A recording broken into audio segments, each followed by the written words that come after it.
우리에게 주시는 하나님의 말씀은 요한복음 6장 35절입니다. 다 함께 봉독하시겠습니다.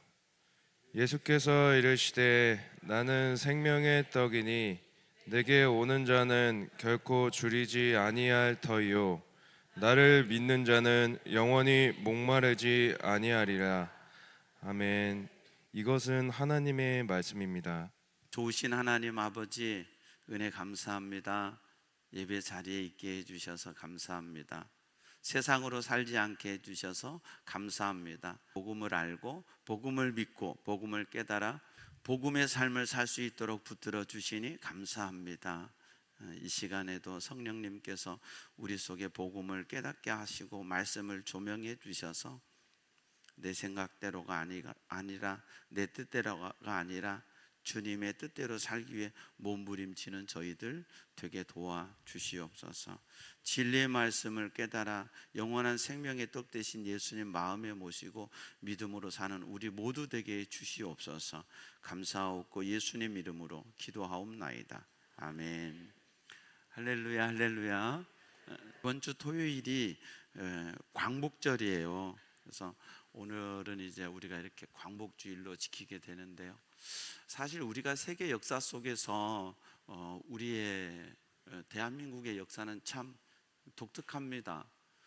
반만년의 역사 속에서 우리나라는 참 외침이 많았어요. 일본, 중국, 그래서 역사에 편안할 날이 없었습니다. 지금 우리가 살고 있는 지금 이 시대가 가장 평안합니다. 6.25 전쟁 이후에 전쟁이 없는 70년 동안 전쟁이 없는, 대한민국에 70년 동안 전쟁이 없었던 때가 없었어요. 늘 몇 년 만에 한 번은 전쟁이 있었고 외침이 있었습니다. 6.25 전쟁이 있었고 그 전에는 우리가 일제 식민 통치 1910년 을사늑약 이후에 일제 식민 통치가 약 36년 동안 이어졌었습니다. 식민 통치를 통해서 우리는 어떻게 됐냐면 우리 주권을 잃어버렸죠. 언어도 우리말 쓰지 못하게 했어요. 그래서 저보다 윗세대 분들은 일본말을 제법 많이 아시고 저희만 해도 일본 잔재, 그 잔재 속에서 남겨진 것들을 많이 들어서 그냥 저는 일본말 제대로 일본어를 배워본 적이 없기 때문에 일본말을 모르지만 그냥 이렇게 스미끼리, 박강 이 정도로 일본의 그 잔재 속에 문화가 우리 속에 있는 것들을 조금 알 정도죠. 상투 틀고 다니던 민족에게 단발력 내려서 상투를 잘라버리게 하고요. 일본의 어떤 문화 양식을 우리에게 강요해서 황제의 백성이 되어서 살아갈 수 있도록 우리한테 마치 시혜를 베푸는 것처럼 그런 식민 통치를 했지만 우리 속에 있는 많은 것들을 말살시키고 민족성을 빼앗아 버리고 우리 국가에 있는 많은 자산들을 일본으로 많이 빼앗아 갔죠. 우리는 독립운동을 했습니다. 우리가 잘 아는 대로 청살리 대처, 김좌진 장군, 홍범도 장군 이런 독립운동을 통해서 정말 포기하지 않고 그 독립운동, 그 놀라운 전쟁들이 우리 대한민국 땅에서 일어난 게 아니라 만주벌판이죠. 만주벌판에서 일어났죠. 지금 말하면 그게 연변 지역이에요. 연길, 동북삼성 그 지역에서 이제 독립운동이 일어났습니다. 그런데 우리가 독립운동을 해서 대한민국이 독립된 거 아니죠. 일본의 원자폭탄이 투하됨으로써 일본 황제가 무조건적인 항복을 선언하잖아요. 그게 1945년이죠. 45년 8월 15일 황제의 무조건 항복 선언을 하면서 어느 날 갑자기 어젯밤까지만 해도 독립운동을 했는데 갑자기 우리는요 일본이 다 내려놓고 가버린 거예요. 그리고 우리는 독립이 돼버린 거예요. 그러면서 이제 우리나라는 또 혼란 속에 빠지게 되잖아요. 혼란 속에 빠지면서 이후에 이제 그것이 6.25 동남까지 이어지는 비극을 맛보게 되는데, 대한민국의 독립은 사실은 우리가 독립운동을 해서 한 게 아니라 하나님의 은혜였다고 봅니다. 독립운동을 잘하고 전쟁을 잘해서가 아니라 어느 날 갑자기 그냥 항복선언하면서 그들이 물러간 거예요. 그러면서 우리는 주권을 회복하고 대한민국이란 나라를 1948년이죠. 재헌국회를 통해서 대한민국이 새롭게 세워지게 됩니다. 그리고 여기까지 왔잖아요. 그런데 지금 우리는요, 또 서로 간에 갈등하고 또 흔들리고 있어요. 우리가 그렇게 식민 통치를 받았고 이념으로 남과 북이 싸웠고 그래서 자유민주주의 국가를 설립하고 여기까지 왔는데 우리는 지금 보이지 않는 혼란 속에서, 가슴 속에서 진보와 보수, 여와 야가 나뉘어져 가지고 깊은 골짜기가 파여져 있어서 대한민국이 어찌 보면 색깔로 양분되어 있는, 사실 그렇게 색깔로 양분될 게 아니에요. 진보할 수도 있고 보수할 수도 있어요. 그러나 우리는 대한민국 국민이라고요. 우리 조국은 대한민국이고요. 그럼 우리 너나 나나 할 것 없이 우리가 서로 애국하면서 국가를 사랑하면서 살아가야 되는 거예요. 근데 국가를 사랑한다는 명분하에서 그보다 더 큰 게 이념적인 진보냐 보수냐가 지금 우리를 서로 더 깊이 파헤치고 있어요. 여러분, 복음 안에서는요, 우린 복음 안에서는 하나예요. 고린도전서 1장 10절에 같은 말, 같은 마음, 같은 뜻으로 온전히 합하라. 이게 복음의 사상이거든요. 내 의견이 안 맞아지면 잘못됐어. 이게 아니에요. 우리가 온전히 합할 줄 아는 거. 복음의 사상은 그렇게 받아줄 줄 아는 게 복음의 사상이거든요. 복음이 없으면 어때요? 요한복음 8장이 되는 거죠. 가늠하다 현장에 잡힌 여인 보면서 돌 들어서 저마다 다 죽이면서 예수님 당신은 어떻게 하겠습니까? 이러잖아요. 그 여인을 용서하고 싶은 얘기가 아니에요. 예수님을 올무에 잡아놓고 싶거든요. 하나의 건수 잡아서 예수 죽이고 싶었던 거예요. 그때 예수님 뭐라고 그래요? 죽여라? 용서해라?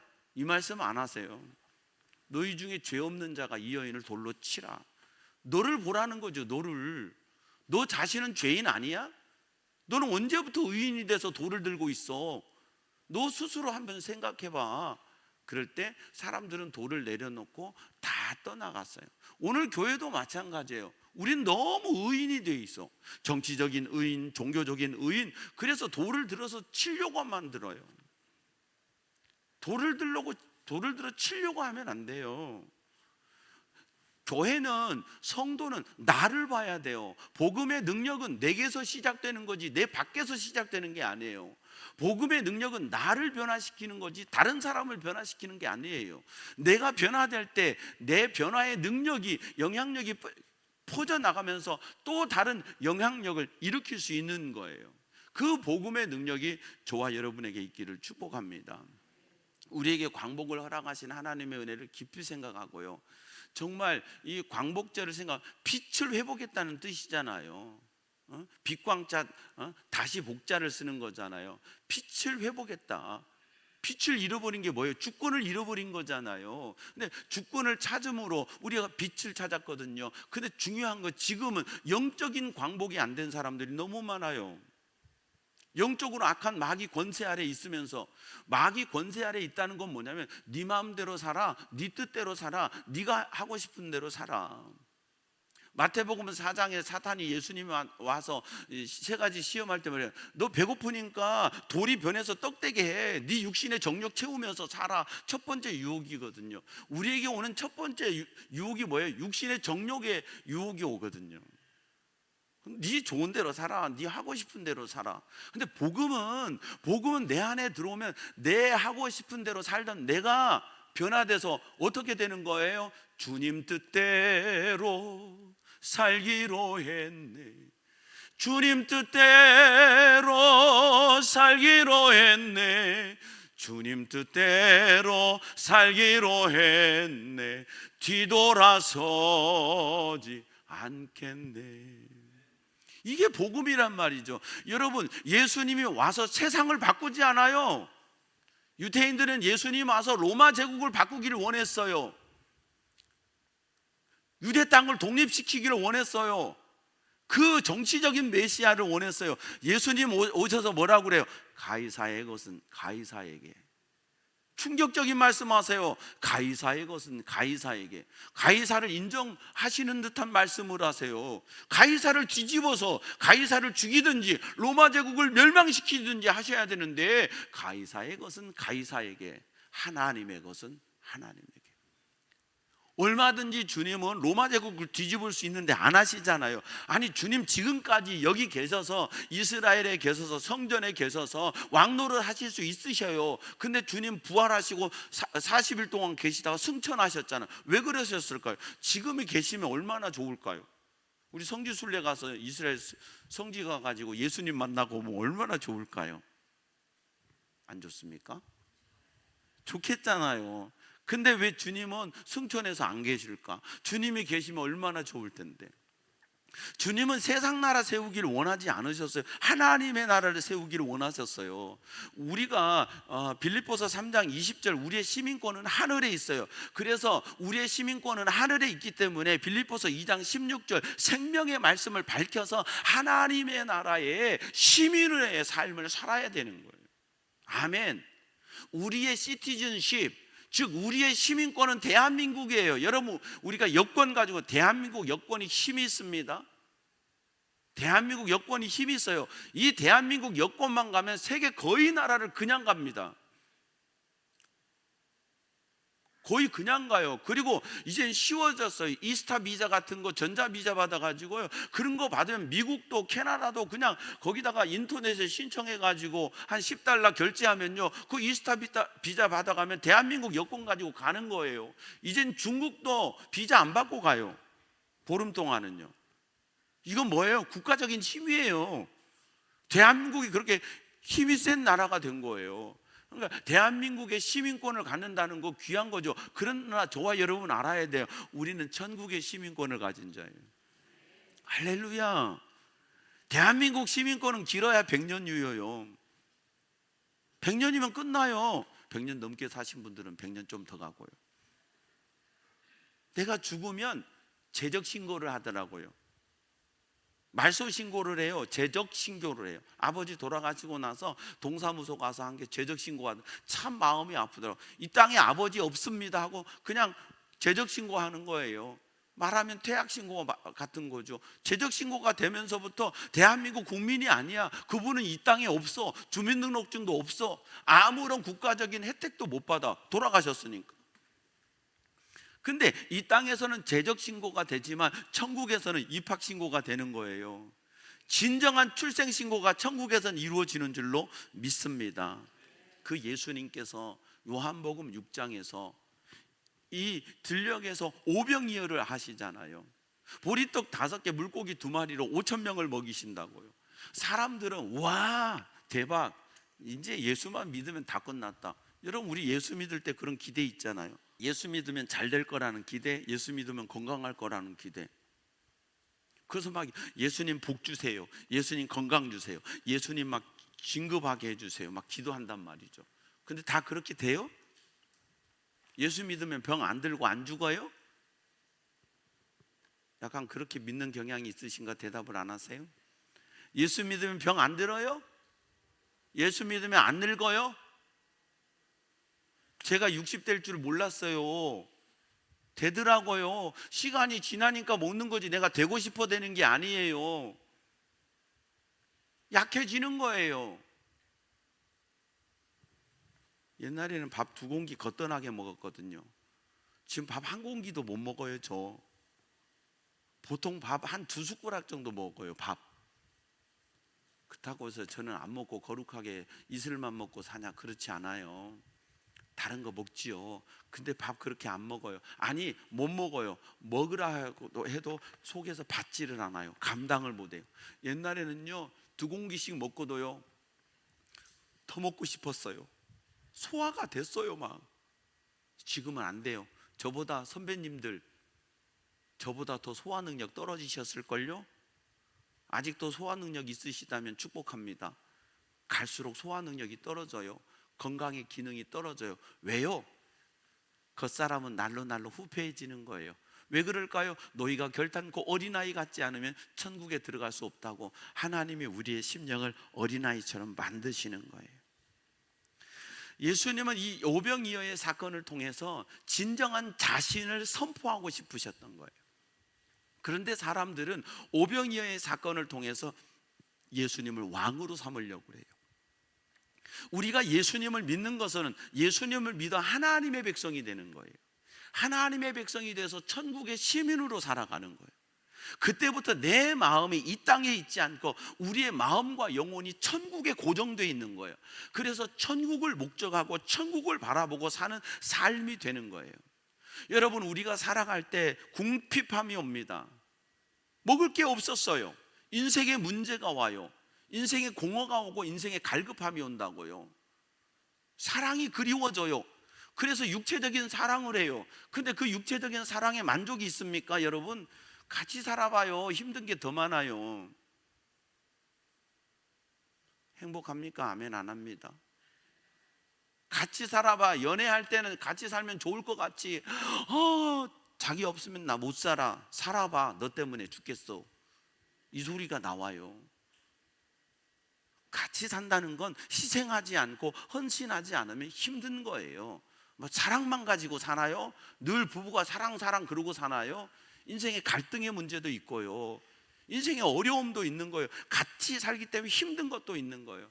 그러나 이 사랑받고 싶은 그 갈망 속에서 우리는 영원한 사랑 대신 예수 그리스도를 내 마음에 영접해야 되는 거예요.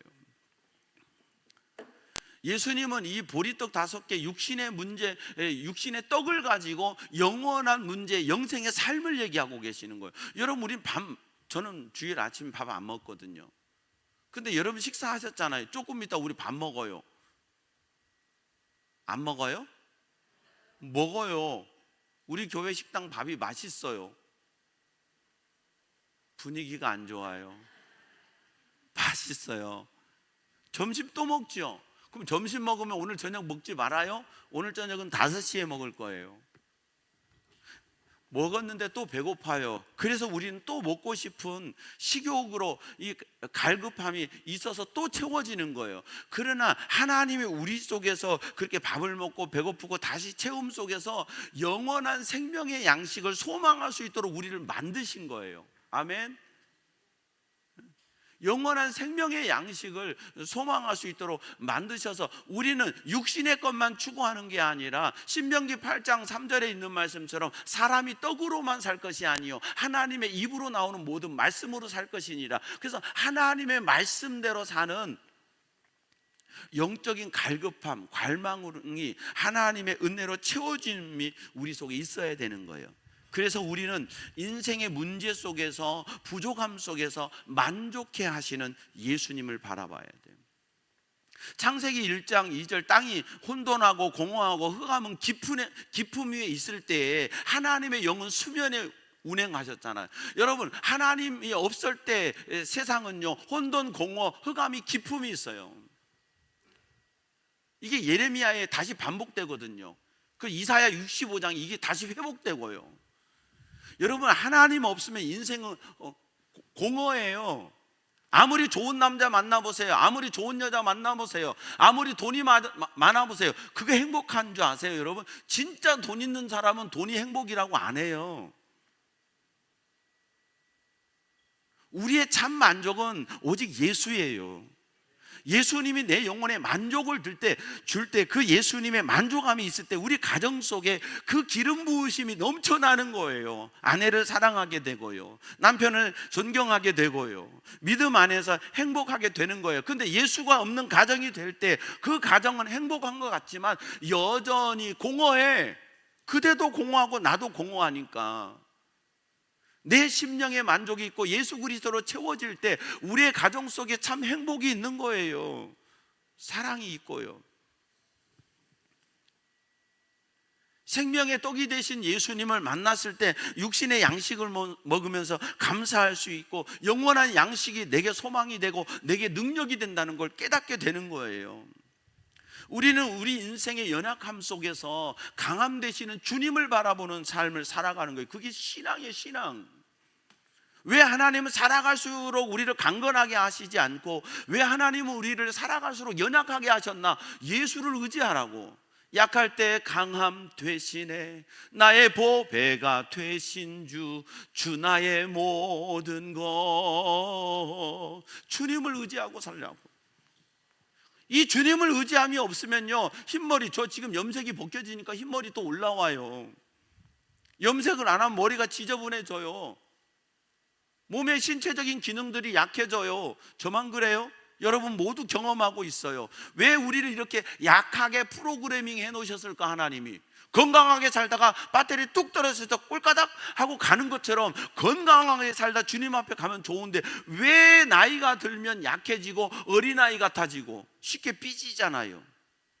먹는 것에 삐지고 조금 하나 나 그 공동체 안 껴주면 삐지고 그 마음에 연약함이 오니까 왜 그렇게 하셨을까요? 하나님이 그렇게 만드신 거예요. 약하니까 주님 의지하고 어린아이처럼 하나님 의지하고 어린아이처럼 천국 바라보면서 살라고. 할렐루야. 인생의 약함 속에서, 인생의 문제 속에서, 인생의 고통 속에서 그 고통의 문제를 해결하시는 예수 그리스도를 바라보라고 주님은 샘플로 퍼포먼스를 이 광야에서 하시는 거예요. 우리가 파리로 광복을 지내면서 지금 우리는 뭘 생각해야 되느냐? 와, 우리가 독립됐어가 아니라 하나님이 이 민족을 긍휼히 여겨주셨구나. 그래서 독립운동 잘해서 독립한 게 아니라 우리는 한 거 없는데 원자폭탄 세 개 터져가지고 우리는 독립됐다고. 우리는 한 거 하나 없는데 예수 십자가로 우리는 구원받았다고요. 우리가 아직 죄인 되었을 때, 우리가 아직 십자가를 알지 못할 때 예수님이 십자가의 죽으심으로 말미암아 모든 사망의 권세, 사탄의 권세를 물리치셨어요. 그 십자가에 달린 예수를 믿기만 하면 하나님의 자녀가 되는 거예요. 그래서 교회는 가슴 속에 십자가가 있는 사람들의 모임이에요. 예수 십자가의 보혈의 흔적이 있는 사람들의 모임이 교회예요. 똑똑한 사람이 모이는 교회 아니에요. 거기는 서울대 동창회 가야지. 돈 많은 사람들이 모임이 아니에요. 그 뭐 경제인 연합회에 가야지. 우리는 거기 축에도 못 끼어요. 경제인 뭐 CEO들 모이는데 우리 같은 사람 받아주지도 않아요. 구원받은 것은 오직 예수 그리스도의 십자가의 보혈로. 아멘. 내가 한 거 하나도 없어요. 2000년 전에 예수님 이미 십자가 지셨어요. 그리고 뭐라 테텔레스타이, 다 이루었다, 다 지불했다. 내가 너희들 죄값 다 지불해서 그냥 나만 믿기만 하면, 그러면서 성소 휘장이 찢어져 버린 거예요. 지성소 나가는 거, 천국 가는 거 나 믿으면 돼. 그럼 길이 열리는 거야. 그래서 요한복음 14장 6절 내가 곧 길이요 진리요 생명이니 나를 믿는 자는, 나로 말미암지 않고는, 즉 나를 믿는 자가 아버지께로 간다. 할렐루야. 그래서 교회는 우리 자랑으로 가는 게 아니에요. 우리의 공로로 가는 게 아니에요. 예수 공로 의지하여. 예수 공로를 의지해야 돼요. 십자가 의지해야 돼요. 내가 내놓을 거, 내가 자랑할 거 아무것도 없어. 오직 예수. 아멘. 오직 예수만 자랑하는 거예요. 인생에 고난이 있습니다. 여전히 우리가 살아가는 속에 인생에 고난이 있습니다. 그런데 시편 119편 71절에 고난당하는 것이 내게 유익이라. 이로 인하여 주의 윤례를 배운다는 것이 뭐예요? 여러분, 인생의 고난 속에서 하나님의 뜻을 깨닫는 거예요. 우리는 내 뜻대로 살고 싶어. 그렇잖아요. 예수를 믿어서도 예수님이 나한테 힘 주고 영역 주고 물권 주고 인권 줘서 나 과시하고 살고 싶어. 그게 우리 속에 있어. 돈 많아서요. 왜 돈 많아지고 싶은 거예요? 과시하며 살고 싶어.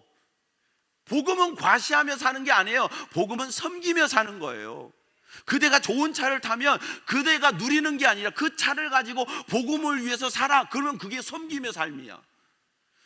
그대가 돈이 많으면 너만을 위해서 막 싹스핀 먹고 너 혼자 좋은 거 먹는 게 아니라 그걸 가지고 나누고 살아. 그게 복음의 능력이야. 아멘. 나 혼자 여러분, 돈 있어야 선교해요. 선교지 가보세요. 선교사 우리가 얻어먹고 다녀요? 다 우리가 써야지요. 우리가 거기 사랑의 집 지어주잖아요. 사랑의 집 한 채 400만 원 들잖아요. 지금 거기에 두 채 지었어요. 지금 헌당식하고 이번에 가서 거기 가보고 얘기 들어보고 한 채 더 짓는 거 거기다가 비용 들이고 오려고 생각해요. 사랑의 집이 그냥 지어져요? 사랑의 집 그냥 지어지는 거 아니에요.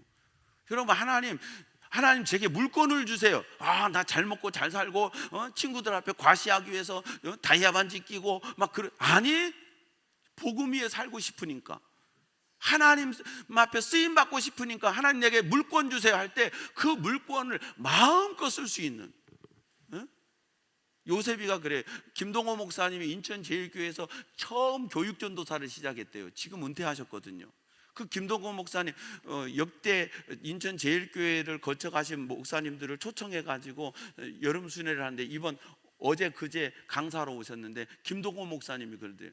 자기가 전도사 때 어느 교회, 서울에 어느 교회 있었는데 장로님 한 분이 그렇게 물질적인 헌신을 하셨대요. 교회가 예를 들어 예산을 3억을 세웠어. 그럼 그 장로님이 1억을 하시는 분이래. 예를 들어 추수감사헌금을 3천만 원을 세웠어. 그럼 일단은 1,000만 원을 감사헌금을 해놓고 성도들이 헌금할 때 2천만 원이 안 채워지면 그 나머지를 채우신대. 멋있지 않아요? 그 장로님이 김동호 목사님 신학교 가는데 등록금 대줘서 신학교를 다녔대요. 돈 있는데 자기 과시하지 않고 복음을 위해서 헌신하고 충성하는 거예요. 그러면서 교회 안에서는요, 이름 없이 빚도 없이. 은퇴한 목사님이 그 장로님 얘기를 지금 와서 다시 하더래요. 김동호 목사님이. 돈 있으면, 우리는요 돈 조금만 있어봐요, 남자들은 돈 있으면 어깨 힘들어가. 야, 뭐 먹을래? 얘기해. 오늘 내가 쏠게. 벌써 말부터 달라져요. 아니, 있어도 없는 것처럼, 해도 주님이 하시는 것처럼. 그게 진정한 물권에 통치받는 사람이에요. 여러분, 우리 교회 안에 그런 신실한 믿음의 사람이 있어서 하나님이 물권을 부어주기를 축복합니다. 내 것이 아니에요. 주님이 주신 거잖아요. 똑같은 상황에도요, 사도행전 4장에서요 바나바는요 물질을 하나님 앞에 드리잖아요. 근데 그것 보고요, 자기 과시하고 싶었던 아나니아와 삽비라는 5장에서요 물질을 드리면서도 자기 과시하잖아요. 절반은 숨겨두고. 그거 하나님이요 베드로 통해서 그 두 사람 그 자리에서 죽어요. 그날 장례치료. 아니, 생각해보세요. 절반 감춰놨어도 절반을 팔아서 주님 앞에 드렸으면 얼마나 대단한 거 아니요? 그런데 왜 성령을 속이냐? 왜 성령으로 시작했다가 육신으로 끝내겠냐? 하나님을 왜 속이냐 이거죠. 여러분, 우리 가지고 있는 것에 최선을 다해서 주님 앞에 드리면 누가복음 21장에 있는 말씀처럼 2렙돈을 드려도 칭찬받는 거예요. 그런 믿음을 가지는 저와 여러분 되길 바랍니다. 고난의 뒤편에서요, 인생의 문제 속에서 깨닫는 건 뭐냐면 주님의 뜻이에요. 왜 내게 고난 주신 줄 아세요? 주님의 뜻대로 살아가는 사람이 되라고. 여러분, 고난 없을 때는요 내가 잘난 줄 알아요. 근데 고난 딱 와봐요, 와, 인생이 내 마음대로 안 된다는 걸 깨닫는 거예요. 우리는 근본적으로 내 뜻대로 내 마음대로 살고 싶은 이 아집, 고집, 이게 우리 속에 뿌리 박혀 있어요. 그런데 하나님이 우리에게 고난을 주신 이유는 그 고난을 통해서 다듬어서 내가 하나님이 쓰실 만한 사람이 되게 하는 거예요. 예수를 믿는 거 내 뜻대로 살려고 믿는 거 아니에요. 믿을수록 주님 뜻대로 살고 싶어지는 거예요. 그런 저와 여러분 되기 바랍니다. 주님 영광 위하여 써주세요. 하나님 영광 위해서 나를 써주세요. 하나님 나라 위해서 나를 써주세요. 내가 돈 있어서 명예가 있어서 내가 잘난 것 같아가 아니라 나 같은 죄인 살리신 주 은혜 놀라워. 죄에 빠져 헤매요. 진즉 죽어도, 여러분 주변에 나보다 잘난 친구들, 진즉 세상 떠난 친구들 많아. 근데 나 같은 죄인 살리셔서 여기까지 있게 하시고 나를 이만큼 자리에 있게 하셨다면 복음을 위해서 살 때 하나님이 기뻐하시는 거예요. 누리세요. 그러나 나를 위해 누리지 말고 복음을 위해 섬기면서 누릴 때 하나님이 기뻐하시고 축복하시는 거예요. 그래서 히브리서 11장 6절 말씀에 보면 믿음이 없이는 하나님을 기쁘시게 하지 못한다고 그랬어요. 믿음이 없으면 나를 기쁘게 하고 살거든요. 근데 믿음이 들어오면 하나님을 기쁘시게 하고 살고 싶어져. 자식들이 조금 머리 크면요, 부모 말 안 들어요. 지 마음대로 하고 싶거든. 나도 배웠어. 나도 알아. 어찌 보면요, 학문적으로는 부모보다 더 많이 배웠을 수도 있어요. 대학 졸업장이 있으니까 학사 학위가 있잖아요. 대학원 나왔으면 석사 학위가 있잖아. 우리 부모 세대들 다 고졸이면 그래도 많이 배운 거예요. 대학교 나오셨으면 대단한 거고요. 세상에 지식적으로는 부모가 나보다 못하거든. 그러니까 어느 정도 되면 부모 말 안 들어. 나도 알아, 엄마, 아빠. 잔소리 하지 마. 부모들 핸드폰 잘 못하잖아요. 근데 우리는 핸드폰 가지고 막, 부모들은 핸드폰 문자도 독수리 타법으로 써. 근데 이 젊은 세대들은 핸드폰 문자도 양손으로 쓰잖아요. 저도 독수리 타법으로 쓰고, 누군가 기 안 죽을 때는 두 손으로 살짝 쓰기는 해요. 그러나 저는 두 손으로 자유롭게 팍팍팍 못해요. 요즘 애들요, 두 손으로 따다다닥 써요. 달라요. 그러나 인생을 살아봐. 그대들이 부모가 되고 나이 들어봐. 우리 부모가 옳았다는 걸 깨닫게 돼. 내가 머리 크면, 전요 고등학교 지나고 아버지하고 많이 다퉜어요. 정치적인 견해 때문에. 제가 좋아하고 지지하는 사람이 있거든요. 그 아버지하고, 아버지는 또 그걸 다 받아주세요. 근데 아버지하고 많이, 나이 들어보니까 왜 그런지 알겠더라고요. 나이를 먹어봐. 부모가 다 틀린 것 같지? 아니, 내가 틀렸다는 걸 깨닫게 돼요. 머리 커서 그대가 똑똑한 줄 알아? 옆에서 여러분에게 어드바이스 해줄 때 그걸 잘 받아들일 수 있는 지혜와 겸손함이 있어야 돼요. 세상을 살아보니까, 살아보면서 느껴지는 것이 있는 거야. 지식적인 것으로 다 되는 게 아니에요. 믿음이 없이는 하나님을 기쁘시게 하지 못해요. 믿음이 있어야 하나님을 기쁘시게 하는 거예요. 믿음으로 하나님을 기쁘시게 하는 저와 여러분 되기를 축복합니다. 결국은 주님께서 이 오병이어의 기적을 통해서 27절에 썩을 양식 위하여 일하지 말고 영생하도록 있는 양식을 위하여 일하라. 그러니까 우리가 어떻게 하나님의 일을 합니까? 그냥 29절에 하나님께서 보내시는 일을 믿는 게 하나님의, 예수 잘 믿는 게 하나님 일이라고요. 교회 안에서 뭘 하는 게 하나님의 일 아니에요. 예수를 잘 믿는 게 하나님의 일이에요. 아멘. 내 안에 예수가 있는 거예요.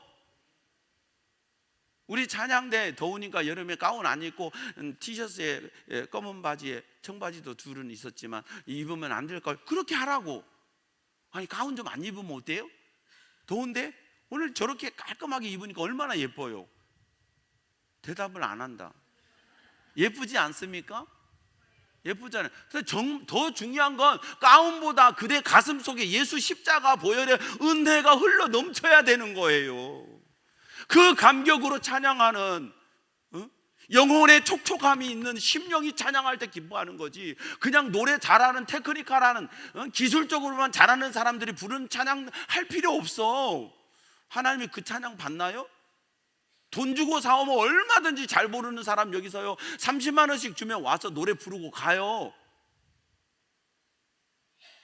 교회는 가슴에 그리스도의 심장이 있는 사람, 십자가 보혈의 은혜와 감격이 있는 사람, 그걸 주님이 원하시는 거예요. 35절에 오늘 본문 말씀이잖아요. 그 48절에 내가 곧 생명의 떡이라, 예수 먹어야 되는 거예요. 생명의 떡인 예수를 먹는다는 건 뭐냐면, 생명의 떡은 예수님의 육신을 얘기하는 거고, 육신을 찢으셔서 십자가 지셨잖아요. 그 십자가 예수님 믿는 게 먹는 거예요. 너희 조상들은 광야에서 만나를 먹었어도 죽었거니와, 즉 광야 40년 동안 하나님께서 이스라엘 백성에게 만나를 먹이셨는데, 주님은 이 사건을 재해서 가시는 거예요. 이 광야에서 내가 너희에게 새로운 만나를 먹이는데 그 만나가 나야. 나 먹어야 돼. 예수 믿어야 돼. 이는 하늘에서 내려오는 떡이니 사람으로 하여금 먹고 죽지 아니하게 하는 것이니라. 예수를 믿으면 안 죽어. 믿습니까? 죽지요. 왜 안 죽어요? 어느 때 죽어요. 그런데 그건 세상에서 죽는 것처럼 보이지 하나님의 나라에서 영원한 삶이 시작되는 거예요. 53절부터 이 성찬식에 대한 말씀을 주님이 해주시는 거예요. 내가 진실로 너희에게 이르노니 인자의 살을 먹지 않고 인자의 피 십자가의 보혈을 마시지 않으면, 믿지 않으면 너희 속에 생명이 없느니라. 머리로 되는 게 아니에요. 예수를 믿는 거예요. 예수님이 십자가에서 나를 위해 죽으신 걸 믿습니다. 예수님의 그 피, 보혈의 피가 내 모든 죄를 대속하신 것을 믿습니다. 믿을 때 우리 속에 생명이 있는 거예요. 그래서 요한일서 4장에는 아들이 있는 자에게는 생명이 있고 하나님의 아들이 없는 자에게는 생명이 없느니라. 내 안에 예수님이 있는가? 그래서 고린도후서엔 너희 속에 예수님이 있는가 스스로 체크하라고 그러거든요. 그래서 내 살은 참된 양식이요 내 피는 참된 음료로다. 이것은 하늘에서 내려온 떡이니 조상들이 먹고도 죽은 그것과 같지 아니하여 이 떡을 먹는 자는 영원히. 광야의 만나는 40년 동안 하나님이 생명 유지하기 위해서 주셨지만 지금 이 광야에서 내려진 정말 참 오병이어시고 참 생명의 떡인 예수 자기를 얘기하는 거예요. 너무 웃기는 말이에요. 믿음이 없으면 너무 웃기는 말이에요. 복음이 없으면요, 한 젊은 사람이 30 몇 살짜리가 서서 나를 먹어야 여러분이 영원히 삽니다, 이런 개풀 뜯어먹는 소리가 어디 있어요. 안 믿어지는 소리예요. 예수님이 그 얘기하는 거예요. 나 먹어야 돼, 내 피 먹어야 돼, 그래야 생명이 있어. 이게 무슨 소리예요? 예수 믿어야 돼, 그래야 생명이 있어. 이후에 봐봐요. 죽어봐. 죽는 순간 딱 달라져. 천국과 지옥. 어제 다니엘 선교센터에서 식사하는데요, 그 전도사님 시아버님 얘기를 해요. 불교의 독실한 분이래요. 86세에 병원에 계신데 전도해가지고 예수 믿었대요. 94세인가 돌아가셨는데 7년 만에 돌아가셨는데 성경을 그 사이에 6독을 하시고 7독째 하시다가 돌아가셨대요. 마지막 임종하는데 전도사님은 가는 길에 어디 선교 갔다 오셔서 임종을 못 봤는데 형수님이 그 아버님 옆에 있는데 아버님 돌아가시는 거 보고 이분이 교회 다니다 안 다니다 하는데 그 다음에 교회를 다니더래요. 그런데 지금 또 안 다닌대. 아버지 돌아가는 거 보고 천국이 있다고. 왜? 아버지가 돌아가시기 직전에 눈을 딱 뜨더니 뭔가를 보면서요 얼굴이 환해지더래요. 그러니까 이분이 뭘 좀 아니까 그러더래요. 아버지가 천사를 본 것 같아. 그리고 조금 있다 다시 눈을 뜨더니요 뭔가를 막 응시하면서 보더니 얼굴이 환해지시고 돌아가셨다는 거예요. 그래서 한동안 교회 나왔대. 근데 말씀에 뿌리가 없으니까 또 못 다니는 거예요. 여러분, 천국 분명히 있어요. 천국 없으면 예수님이 이 땅에 왜 와요? 여러분, 요즘에 챗 GPT 그다음에 제미나이 검색해 보세요. 예수 그리스도가 이 땅에 실제로 있었어라고 검색해 보세요. 챗 GPT는 이 땅에 있는 모든 지식적인 자료들을 다 끌어가지고 우리한테 답을 주는 거예요. 거기다 물어보세요. 예수님 없었어, 거짓말이야 하나. 역사는 예수가 이 땅에 있었다고 분명히 얘기해요. 그 근거와 자료가 너무 많아요. 그걸 신앙적으로 안 믿을 뿐이죠.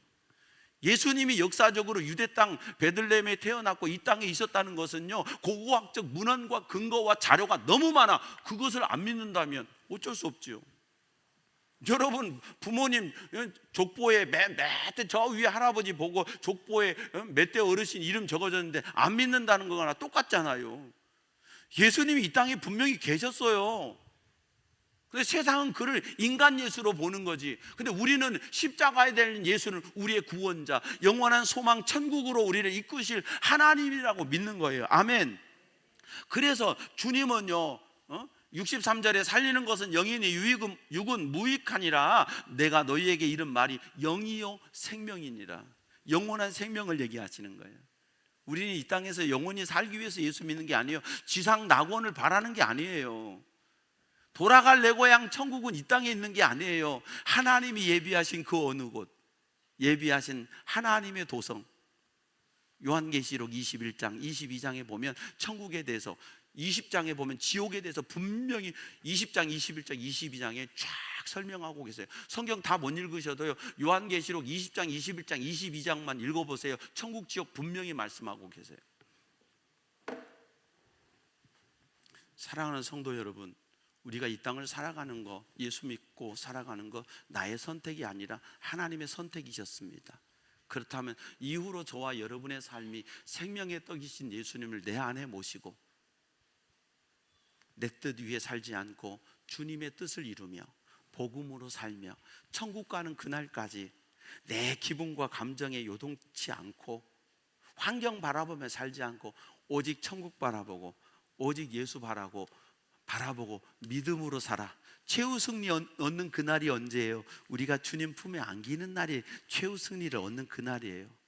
그날까지 믿음으로 달려가는, 우리 인생의 생명의 떡이시고 우리 인생의 영원한 갈급의 문제를 해결해 주시는 예수 그리스도의 은혜 안에서 더 믿음으로 살아가는 저와 여러분 다 되기를 주의 이름으로 축복합니다. 좋으신 아버지 하나님, 은혜 감사합니다. 말씀해 주셔서 감사합니다. 들려지게 하소서, 깨달아지게 하소서, 믿어지게 하소서. 그리고 그 말씀 붙들고 살아가는 우리의 남은 여생 오직 예수로 살게 하옵소서. 감사하옵고 예수님 이름으로 기도하옵나이다. 아멘. 다 함께 일어서셔서 우리 함께 표 제창하겠습니다. 하나님이 하십니다. 하나님이 하십니다. 하나님이 하십니다. 아멘. 할렐루야. 모든 영광 하나님께.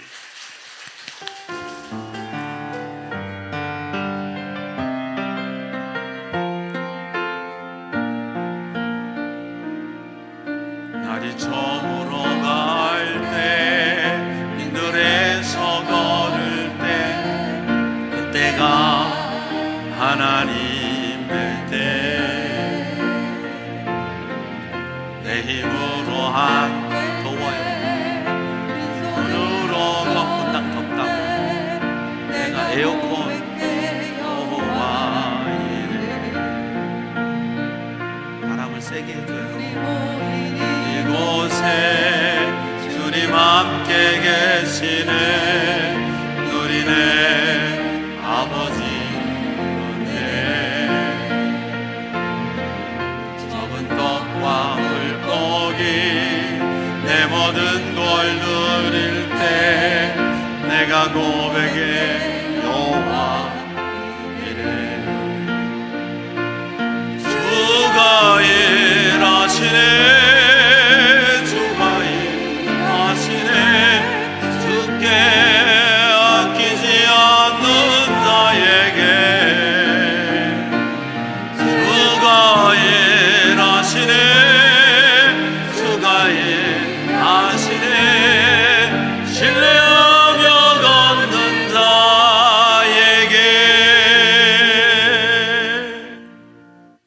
여호와는 내게 복을 주시고 너를 지키시기 원하며, 여호와는 그 얼굴을 내게 비추사 은혜 베푸시기 원하며, 여호와는 그 얼굴을 내게로 향하여 드사 평강 주시기를 원하노라.